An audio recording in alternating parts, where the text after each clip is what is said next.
Hi, hello, and welcome to the channel. I'm Yellowshmello, and I make videos on things that are currently in my line of interest.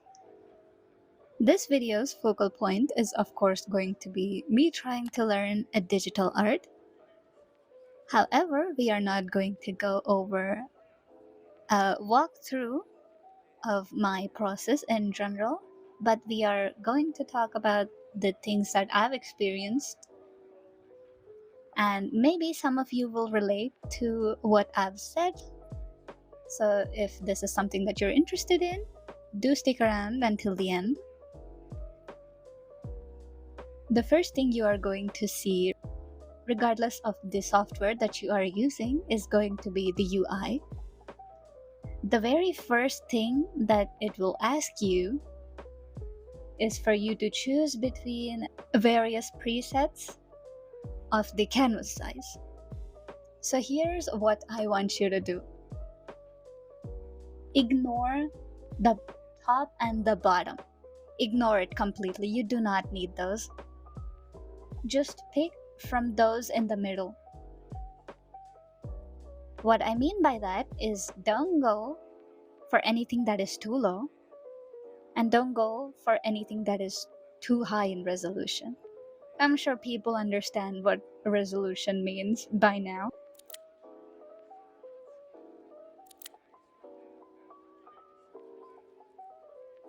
Yes, so the canvas size is something that a lot of people don't actually put much thought into. You just go in, you pick one, and you start sketching.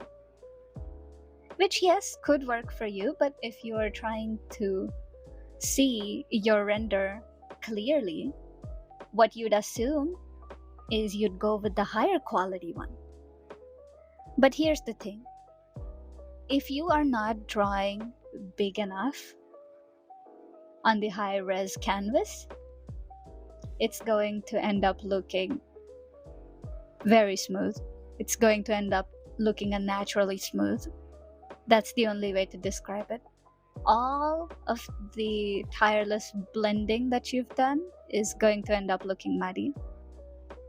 You might think that I'm being a little bit too harsh, but that is something that I've done, and I don't want you guys to repeat that. But if that is something that tickles your fancy, go ahead. Mess around and find out.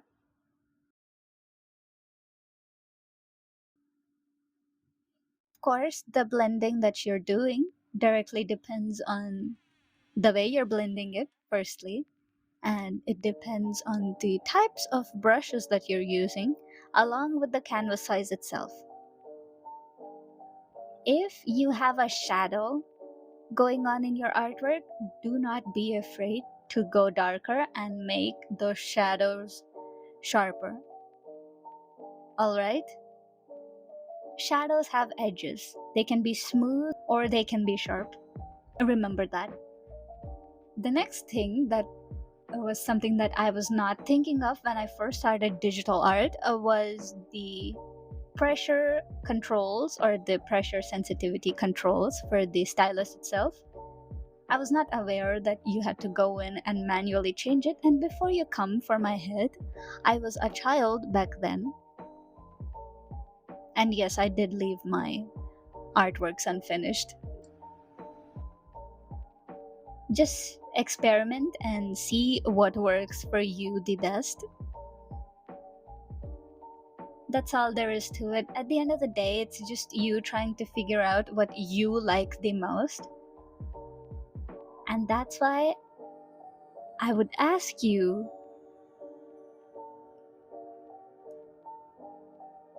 do not follow the tutorials that you see on here exactly to a T. Alright? It's something that worked for other people. You are here to learn what you like. Okay? Now, the other thing that we have to move on to is the undo button. Hold your Snickers in, okay? The undo button is a formidable foe. If you depend on the undo button too much, you are going to fall into the rabbit hole of trying to make your lines look, quote, perfect.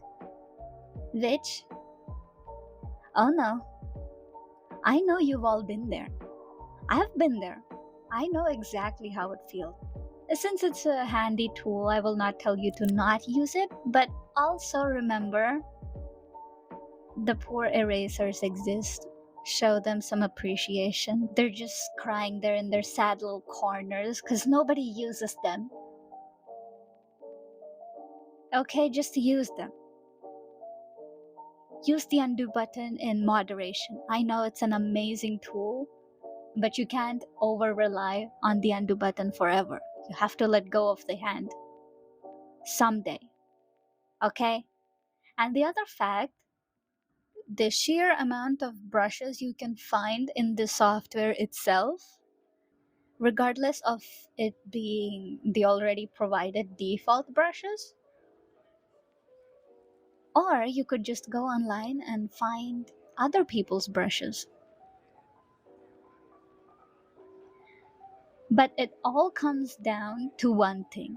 What do you want in your art? What brush is the most suitable for your art?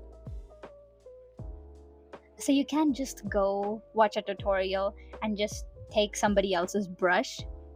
Oh no, you have to sit down and use every single brush until you find a few, and you are going to restrict yourself to those few. Trust me, it reduces a lot of burden to try and pick brushes every single time you open, you sit down and you just want to sketch, and now you're presented with unlimited options and you're just overwhelmed and you end up leaving and not even sketching. It just ruins your whole mood. You wouldn't want that, right? So just put in the work early so it makes your experience with digital a lot more comfortable. I think that would be the end. If you feel like I've missed out on some things, you can let me know down in the comments. Of course, thank you to all the people who have actually subscribed to this channel with almost nothing on it. If you are interested in seeing more art from me, go follow me on my socials. I do post there, mostly, sometimes. Although it's better described as a barren wasteland, I do hope to see you there. If you want to see more from me, do subscribe. We will meet again in another video. Until then, do take care and goodbye.